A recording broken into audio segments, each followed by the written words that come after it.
November 1993, the world watched Pablo Escobar die on a Medellin rooftop. This was widely seen as the end of the violent drug war.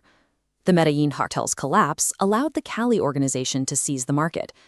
They utilized corporate offices and a network of legitimate businesses to move product, adopting a professional aesthetic that shielded their logistics from scrutiny.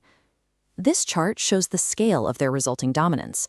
By operating as a discrete monopoly, the Cali organization captured 90% of the global cocaine trade. By putting judges, police, and high-ranking politicians on a monthly payroll, the cartel purchased the legal authority needed to operate in the open. Local authorities weren't just unable to find them, they were actively incentivized to protect them. Within the city of Cali, this massive operation required constant, high-level management. Jorge Salcedo was an engineer and economist. He specialized in logistical problems and sophisticated technology rather than traditional cartel violence. His analytical background made him the ideal candidate for the cartel's head of security. His job was to keep the organization's executive board alive and invisible. This meant working daily alongside the most efficient contract killers on Earth. Jorge managed their movements and monitored their communications, knowing that a single technical failure could lead to the execution of his entire family. To stay alive, Jorge had to maintain an airtight protective shield around the world's most wanted men. This schematic maps out the defense grid Jorge built. He layered physical and electronic perimeters around safe houses, utilizing encrypted radios and a citywide network of lookouts. When American DEA task forces began operating in Colombia, they launched raid after raid to locate the bosses. Jorge's system worked.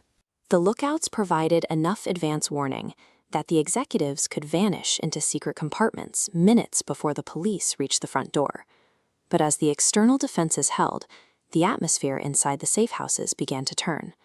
The constant pressure from the DEA took a psychological toll. The cartel leaders grew increasingly erratic, convinced that someone in their inner circle was talking.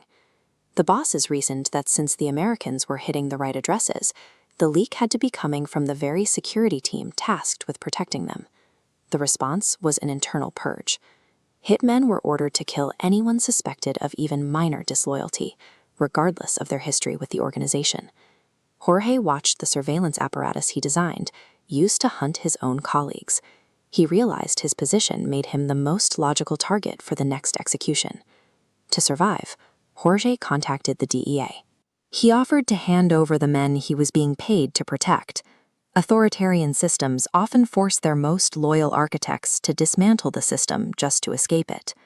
Jorge and the DEA planned a final strike targeting the chief executive's primary residence. Jorge utilized his top-level clearance to begin disabling the early warning systems and cutting radio feeds in specific sectors of the compound. Through the blind spots he created, Jorge guided American agents directly past the cartel's guards. The team reached the inner sanctum before any alarms were triggered. They found the cartel's leadership cornered and unprepared. A multi-million-dollar defense grid proved useless once the person who designed its logic began systematically disabling it from the inside. The operation was a success. The leadership was captured without a single shot being fired, ending the cartel's run as a global power. Jorge Salcedo was immediately extracted into the Witness Protection Program, where he remains today. The Cali Cartel spent billions of dollars to become untouchable. Ultimately, their own paranoia turned their head of security into their greatest threat, proving that absolute power often engineers its own destruction.